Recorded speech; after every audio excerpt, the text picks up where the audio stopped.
Hey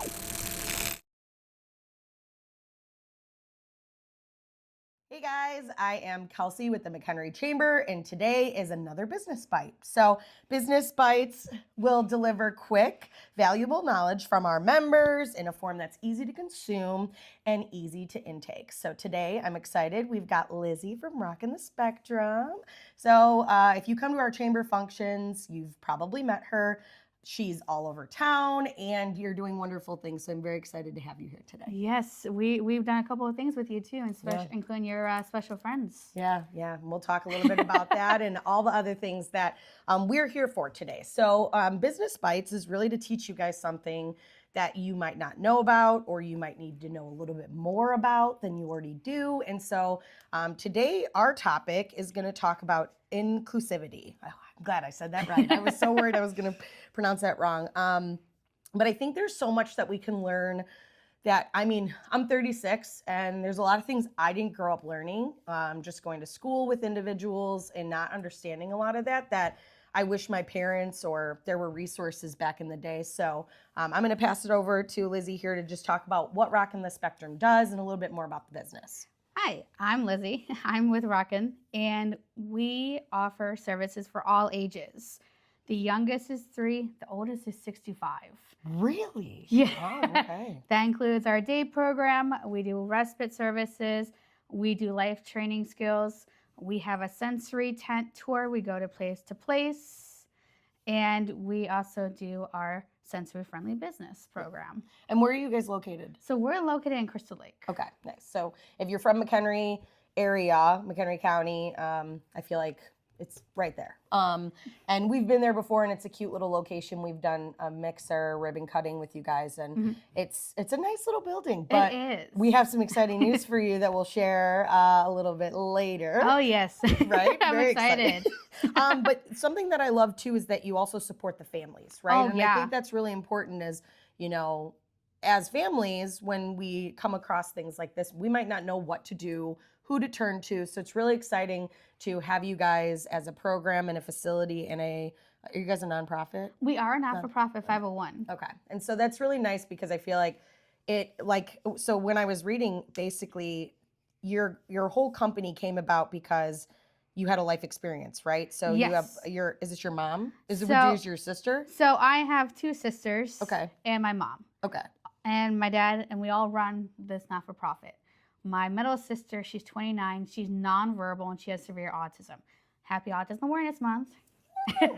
You know what's great about this is that you took something that happened in your life and you did something about it. I feel like that's extremely commendable. There's a lot of people in the world that don't do that. And, you wanted to make a difference. And I think that's amazing that you guys are doing that. So. Yeah, a lot of services we are not able to get for her because she's nonverbal or anything because she has special needs. Yeah. A lot of restrictions, a lot of red tape. So we are here to help those who can't do it. Yeah. And we're trying to end isolation with families too. Yeah, it's great. And someone else in our chamber recently, Meg, she owns Little Lanterns. She had a situation similar where she came across something that happened to her. There was no service for it or no help. And she now is working to fix that. And I think it's commendable if you are someone out there that needs this help or you don't have the things and the resources, talk to them about just getting started because I think, little impacts make big change, right? And yeah. So I'm really absolutely. And anyone that we've helped parents who are isolated and they feel like they have nowhere to turn or siblings, cousins, whoever, because it's a hard life. Yeah. We love them to death, but it's hard. Yeah. So it's time to step up and make a difference like they are, guys. All right, we're rocking it. We're getting back. Oh, and hey, I like that. That must be your tagline. I love it. All right, so why are we here today? We are going to be talking about why being sensory friendly is important. Not only, I think, just in the community, but also obviously as a chamber, we deal with businesses, right? So on a business side of things, why it's important. Give me that statistic because that was pretty crazy. So I'm going to have it right here. I wrote it down to make sure. So in McHenry County alone, we're looking at about 9.9%, or about 31,000 people, 31,000. individuals alone. That's not including families or who have special needs. And a lot of them don't get to go out because they're isolated. They can't be out because of sensory needs. Yeah. And so this is where they kind of step in. And what we're going to talk about today is how we as a society, as a business, as a community can come together and make small changes that have big impacts. So do you partner with other local businesses, different businesses that kind of are either partnered to you or similar in your absolutely. field? We work with Alexander Lee. Okay, nice. We've worked with Seattle. Okay. Oh, I don't know if I've heard of Seattle. So Seattle, they're a school that is specific. No, I'm sorry. It's generally for special needs. Okay. And what we do is we work with schools as well, like Alexander Lee and Seattle, to take their transition. Nice. And we work with school districts. For like today, we have 2 resource fairs where it's transitioning out of school, and then they come to our day program. Yeah, and it's great because I love how she said. What was the oldest you said? The oldest so far is 65. The youngest so far is 3. Yeah. So after school or after you graduate, where do you go? And so it's great that you stay here for individuals that transition out of schools, high schools, and it's important because, you know, we all have to keep growing as a society. We all have to keep moving forward. We have to move out. We have to do things, right? And so having you in here is a great way for you to learn. So all right, we're going to get into the meat now. So I'm going to let you kind of take this one away, but we're going to talk about 3 actionable items that you guys can walk away with today to help you become more sensory friendly and just understand a little bit more about this topic. Yes. So sensory friendly, a lot of businesses are now going out and saying that they're sensory friendly. Now, this does go beyond just dimming the lights or lowering the volume. Me, I gotta lower the volume. I know sometimes I'm like, ooh. I'm a little loud. But this can include taking simple steps as having a room designated so those who are overwhelmed can go in and just kind of recenter themselves. Yeah. It would be not having the radio so loud. It would be kindness. Yeah. Being patient with them. Yeah. How you speak to people. Yes. I mean, think about it. Not only just this. I mean, I can tell you a handful of times where it's like I've peopled so hard all day that I get overstimulated and I get home and I'm just like, I need pure silence, right? Mm-hmm. Like I want to hear the birds. I don't want to hear people.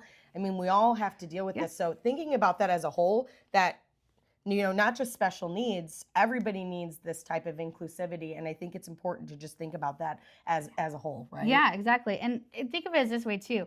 You're having the most overwhelming time. Yeah. You can't, and then not being able to tell how you're feeling. Yeah.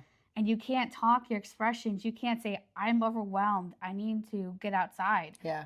So how can they communicate? Yeah. So we ask, family or businesses like to be kind. Mm-hmm. Try when you are closing, tell the families, okay guys, we got about 5 more minutes. Yeah. Be gentle with it. Yeah. Don't I've seen places where they go swimming, don't blow a whistle. Yeah. Because it overwhelms them and it scares them. Yeah. No, it's important. It's really nice to, you want to make them feel safe, comfortable, and not just tolerated. Honestly, I think that's really important. Now, is there a way that you can determine what things will trigger someone's sensory friendly needs? So some ways you can tell. Sometimes it's eye contact. Okay. But that, let me think of the best way to say this. Sorry, I'm throwing you off No, that's okay. Here. The reason I ask this is because as a business, if I am looking to hire someone or have someone on my staff, if, obviously thinking about everything as a whole is important, right? But if I can pinpoint certain things that can help one of my employees, I think, I would love to do more for that. Tone is the best way to go around it. Okay. And if someone doesn't, a lot of our families are not able to make eye contact. Okay. Just because they can't make eye contact doesn't mean they're not paying attention to you. They're not paying attention to the words they say. They listen to you. Okay. As my mom says, they're the most evil geniuses. I actually really like that. You will learn. But, tone Yeah. and the words. You can come up to someone and be like, "Hi, how you doing?" That's going to startle them because they're scared. Got it. Okay. You want to be gentle. Yeah. You want to Yeah. have a smile. Yeah. And I think And that's be an patient. important thing is making sure you guys are contacting Lizzy and her family at Rockin The Spectrum, because if you're unsure and have questions, they're the perfect people to speak to about what to do next. Yes. All right. So why does this matter for families and businesses? So this matters because it impacts the entire family, and they're not able to do or able to participate in everyday things. Yeah. And then that ends up with them isolating themselves. Yeah. Yeah. And for businesses, this allows families to come out and be more welcoming, and it builds trust. Yeah. Yeah. And then guess what? They talk to their friends, they talk to their neighbors, and they go out to support them. Yeah. Yeah. Because now you're helping my loved one. Yeah. With special needs. Yeah. It was great. We actually didn't know much about this until we met them. I don't know. I think you guys have been chamber members for a few years now, but we have our Fiesta Days Carnival, and they had mentioned how it would be great to have a sensory-friendly carnival. Just some of their clients and the individuals that come to their facilities were talking about this, and that they wish they could bring their children to these carnivals, but it's loud, the music, the rides.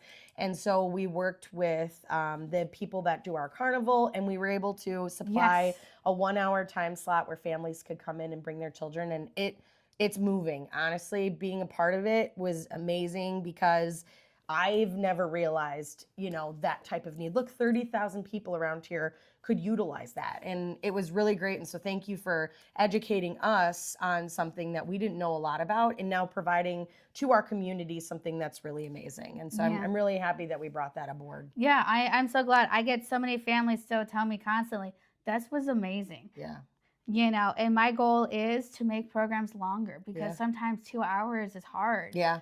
And when you have it where you say, okay, this event ends at 11 and people can start coming in at 11:01, that makes the transition harder. Yeah. And that's another thing I want to point out is try to help with the transition. Mm-hmm. Definitely. And that's where you can be like, hey guys, we have like 5 more minutes. Yeah.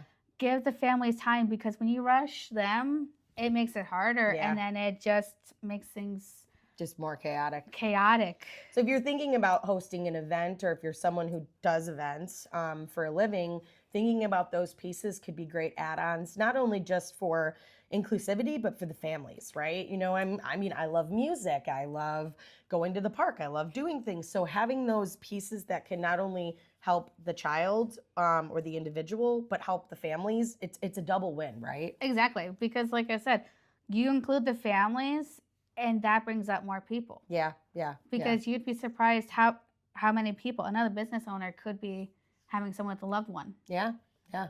And they would appreciate it, and then they'll share your business about. Yeah. So it's just a kind-hearted thing that we have to think about. Yes, absolutely. All right. So the third thing is simple ways businesses can start right away. Sorry. See, she's throwing me off I now. know, sorry.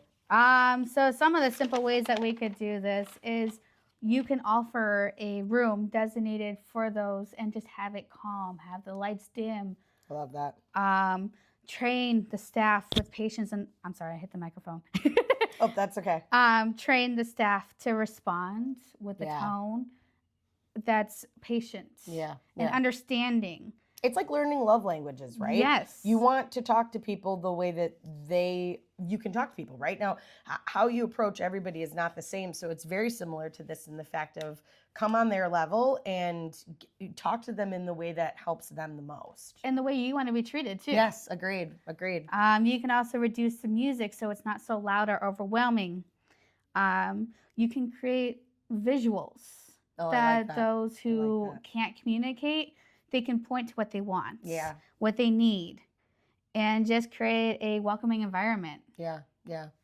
And clear communication, I think that's important. It's just great. And I love the visual piece because, I know I'm a photographer. I see pictures. So for me, I don't read, I view photos. And so it's great to just think about those different types of things that can just help in general. Yes. And we work with many different types of companies. We work with plumbers or hair salons. So it's a variety range that you can work with, and we work with them to become sensory friendly. Yeah. So whether they're coming into their business or you're coming into their home, you're comfortable enough to be in there and confident. Yeah, yeah. And so I was actually going to ask that, can a business call you for advice or Oh, help? And absolutely. And so, and I love that piece because, like, if we don't know, we can't assume that we know, right? We can't just chat GPT every answer in the world. And sometimes hearing it from real life is way more valuable because you've lived it, right? Oh, yeah. You're around it every day. They know. It's just like knowing an industry, right? Like you talked about a plumber. I'm not going to go try to fix my plumbing. I don't know that, right? Like, so if I don't know the answers, I want to go to the people that can answer for me. And I think that's where these business bites are important. Is just getting that information out there to everybody we can, right? On our last podcast, we talked about how information was not readily available like it is now, but still, even with it being available, some people still can't find it, and you just don't know where to look. So yeah, I can't tell you how many people have said they're sensory friendly, yeah, and they still have the lights up, or it's just, it makes it harder for the families to come out. Yeah. And it doesn't bring the inclusion. Yeah, yeah. So it's a great way. I think the most important step here is just awareness and be willing to understand. We all grow, we all learn, and we all do things the way that we want, but sometimes we have to think about other people and not just ourselves. And I think that's the most moving piece to this, is just take yourself out of the equation and think about others for once, right? Yeah, or even think of how you would want to be treated. Would you want to come in to someone who has an angry tone when you're already overwhelmed? Yeah, yeah. But we just want to end isolation, guys. That's what we're all here for. End isolation, bring the community together. Yeah. Because no one wants to be isolated. Yeah, agreed. It's hard. Yeah. So where do you guys primarily set up your booths? And outside of your location, do you have your pamphlets and flyers at local schools and things? Yes, we give them to our resources to teachers. Okay. We go to resource fairs, life transition fairs. We go to many different places and businesses. We go to like Rockin Rib Fest. Yeah, I know you guys have been at like the police events that go on around town, the national night outs, which are always great. Just all the places where the families can go. Yeah, absolutely. We go where families, as my mom says, she wants us to be as important as the food truck. Yeah, that's a good way to put it, and you should be. And honestly, I love food, but you are very important. You're high up there. All right, so thanks again. Obviously, this was a 20-minute segment, and we probably could go on and on and on. Yeah. You're so knowledgeable, but so if you guys need more from Lizzy, her or family, if you want to learn about the programs we do and how we can help. I'm sorry, covering the mic. How we can help. It still goes on. My hair covers it too. Sorry ahead of time. If you want to learn more and become a sensory friendly business that we could share with our families, we'd love to have you as part of the Rockin family. Yeah, and honestly, it's important for everybody. So if their phones are not ringing off the hooks you can after text this, me. Text her. Call me, text me, 224-538-9736. Oh man, or email. She's put it out there. I gotta do it. I mean, like if I don't do it. Yeah.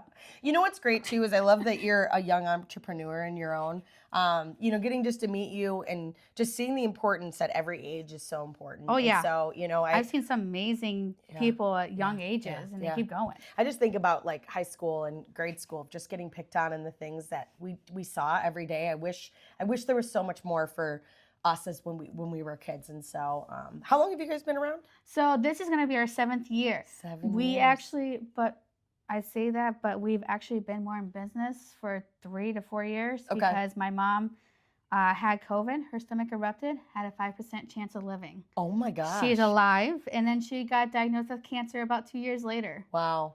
So this is, I think, her 4th year of Well, good being for a survivor. That's amazing. That's awesome. And look she's still striving. She's still running the business and doing everything. She's all the back work, and I give her so much credit because you think I can do that by myself.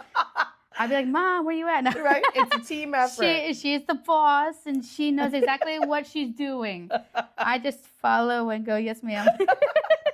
All right, so before we let you go, we have one big exciting news that we would like to share. Are we revealing this for the first time? So, yes. Ooh! Well, kind of. Well, not in the McHenry County. It's more new. Okay. So we actually got a grant for $500,000 from Mary Edley Allen in Lake County. That's amazing. And Congratulations. Thank you to them. Yeah. Yes, and we're going to build our own building for families to include day program, our open sensory gym, which you've been to. Yeah, it's amazing. And we do training hubs there. Yeah. We're going to have a swimming pool so that way elopers Yay. who can't swim Yeah. can actually go and learn to swim to the safety and surface, because that's the #1 cause of death. Wow, crazy. And that's actually really good to know. Note yes, that. note that. On here. But so that's actually tomorrow. Oh. We're having in Libertyville, we're going to do an introduction, and we're inviting business owners. So if you own a business in Lake County or you want to join us, join us at the Libertyville Civic Center. Yeah, nice. And if you guys are looking to donate, support, or you think this is a great organization that should just deserve more love, honestly, even though it was $500,000, that doesn't go a long way when you're building big dreams here, guys. No, so, we help families, and that's our goal. And we want to help as many people as we can. Yeah, so keep it going and keep it rocking. Yes, I love that wasn't even programmed. I said that out. We love it. Well, thank you guys for listening. And again, if you need to get a hold of Lizzy, her family, and anybody at Rockin The Spectrum, we'll shoot their information in the video so you can get a hold of them. She already gave you her phone number, so scroll back just a little and you'll find it. But thank you again for being here. Yes, thank you for having me. I appreciate it, and it's great talking to everybody and learning more. Yep.